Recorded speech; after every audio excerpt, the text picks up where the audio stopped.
One of the ideas that gets brought up quite a lot in Batman the Animated Series is the role society plays in the creation of villains. From permitting wicked people like Roland Daggett and Ferris Boyle to use and abuse the city's vulnerable people, to accepting the abuse and demonization of those that don't conform to the prevailing beauty standards of the time. How many villains acted the way they did because they felt let down simply for being who they were?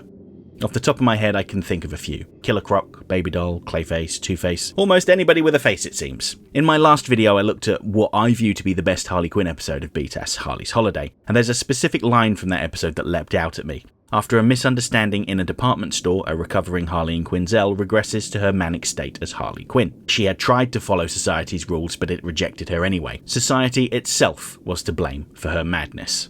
And that got me thinking about another villain that overtly blamed society for his villainy. The Penguin. Specifically, his appearance in the episode Birds of a Feather. I think that this is the strongest Penguin-centric episode in Batman the Animated Series. Earlier episodes presented the Penguin as little more than a common thief. In his debut episode I've Got Batman in My Basement, he was outwitted by a group of children after trying to steal a Fabergé egg, which is hardly fitting for one of Batman's premier villains.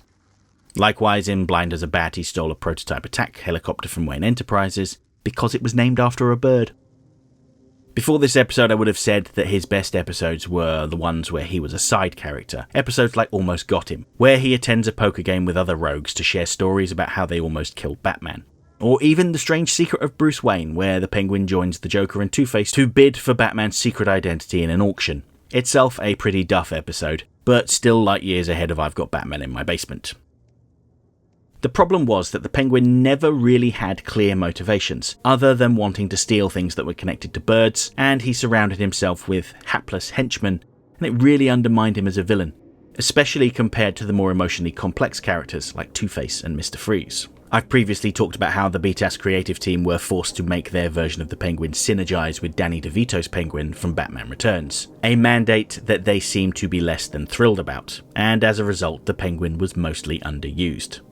As an aside, this would be resolved come the new Batman adventures, where they were able to use their original Penguin design and made him a fence for the other criminals, selling their stolen goods for a massive profit, while presenting himself as a respectable business owner to the public at large. But before they were able to do this, we got the excellent episode Birds of a Feather. The Penguin attempts to go straight, all in the name of getting the respect from high society that he feels he deserves.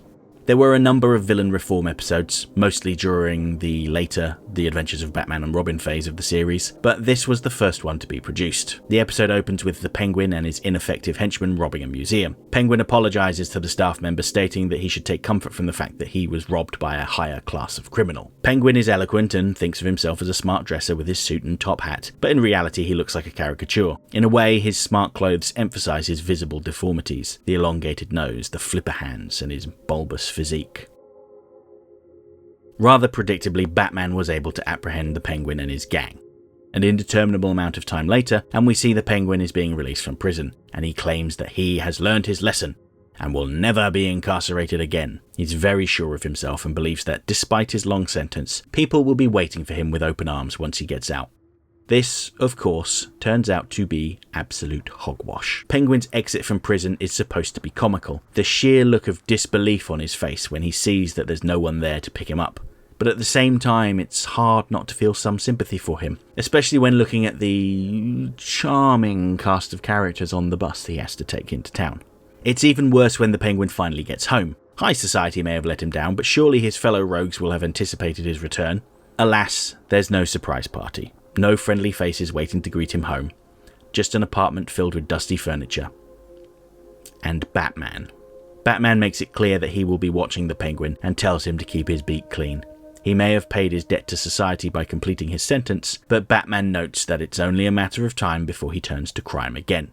At this point, socialite Veronica Vreeland and her friend Chapman start to wonder what they can do to increase their social standing. Noting that the best party they ever attended was one that had been robbed by the Joker, Pierce suggests inviting a costumed criminal to their next soiree. Veronica contacts the Penguin in an effort to befriend him, but her real intentions are to get him to come to the party, make a fool of himself, and make her the talk of town by how daring she is. She doesn't care about Oswald Cobblepot, member of the once esteemed Cobblepot family. She sees him as a sideshow attraction that she can use to raise her own social stock. Penguin is of course completely oblivious to this, and thinks he has found a real friend in Veronica, maybe even someone to love. And this makes the moments where Veronica and Pierce laugh behind his back all the more galling. When Veronica meets the Penguin for dinner, he, as predicted, makes a fool of himself with his poor table manners, eating with his hands, swallowing his fish whole, loudly slurping the juices off of his flippers, and his obnoxious, boorish laughter. It gets so bad that the management of the restaurant tells him that he can eat for free, he just needs to leave. There is some comedy in this situation. Penguin takes this offer as recognition of his superior breeding, but the reality is he was putting off other customers. Just goes to show how oblivious the Penguin can be. Veronica, for her part, is also pretty deceptive. She never once refers to him as the Penguin, instead referring to him as Oswald or Ozzy, and deflects his suspicions by playing to his ego, remarking on his rapacious wit, which might sound like a compliment, but rapacious means aggressively greedy, and his fine Roman nose. And just like that, she has him. After the pair leave the restaurant, we see a sign of Penguin's heroism as they are accosted by some ruffians on the street.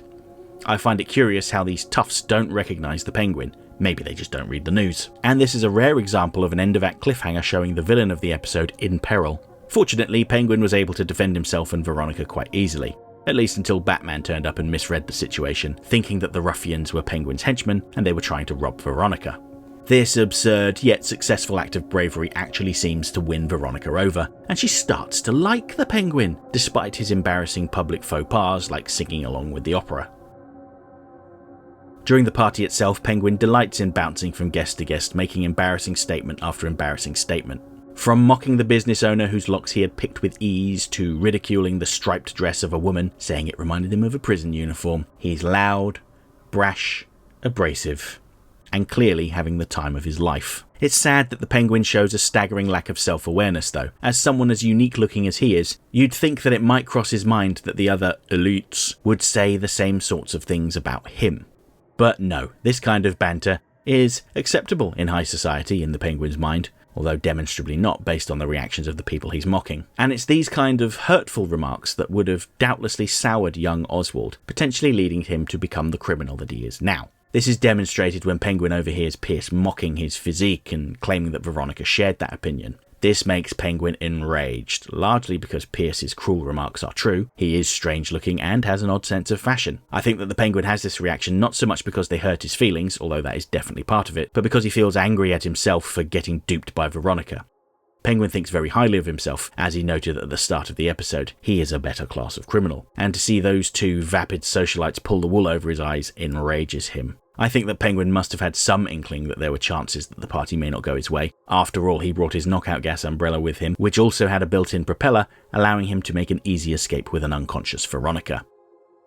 As wicked as the Penguin is, I'd argue that the real villain of the episode is that chinless lowlife Pierce, with his detestable toffee voice and obnoxious laugh. He's a backstabbing liar with no redeeming qualities at all. Veronica behaved in a similar way, but during the party, she showed that she was reconsidering her position on the Penguin. Commissioner Gordon acts as the voice of the viewer, or at least this viewer, when he tears into Chapman's moronic decision to try mocking the Penguin. So it's appropriate then that the Penguin picks Pierce as the person to hand over the ransom money.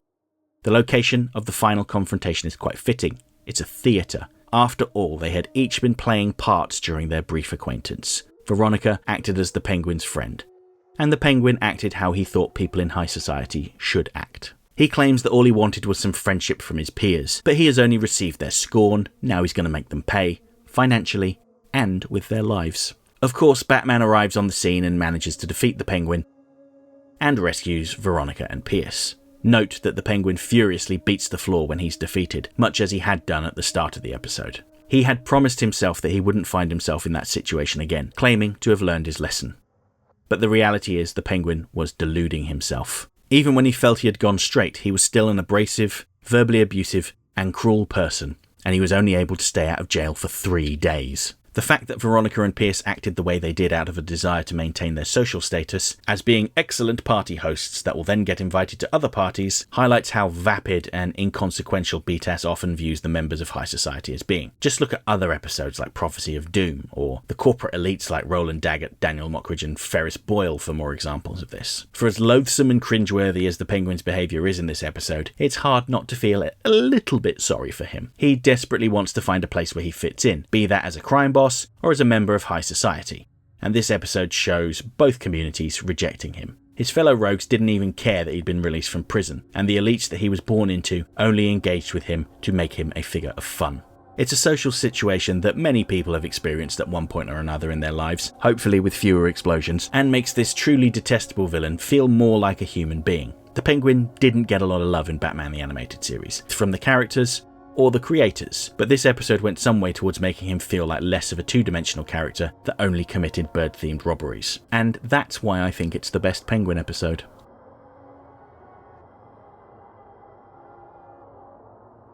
Okay, that's it for this week's essay. If you liked the video, don't forget to like, share, subscribe, leave a comment, tell all your friends about me. You know how YouTube works. If you really enjoyed the video and have the means, please consider making use of the thanks button to send a buck or two my way, because every little helps. I offer channel memberships for $1.99 a month. This will get you early access to my weekly video essay, priority responses to your comments, members-only videos, custom emojis, and an icon on your profile indicating that you're one of my people. And special thanks to my current channel members, who are all listed on the screen right now. Next time, I'm venturing back into the brightly lit streets of Metropolis to spotlight the villain that came last place in my Superman the Animated Series villain poll. We're going to be talking about the interdimensional imp Mr. Mxyzptlk, and how he is a love letter to the classic Warner Brothers cartoons of yesteryear. Hope to see you then.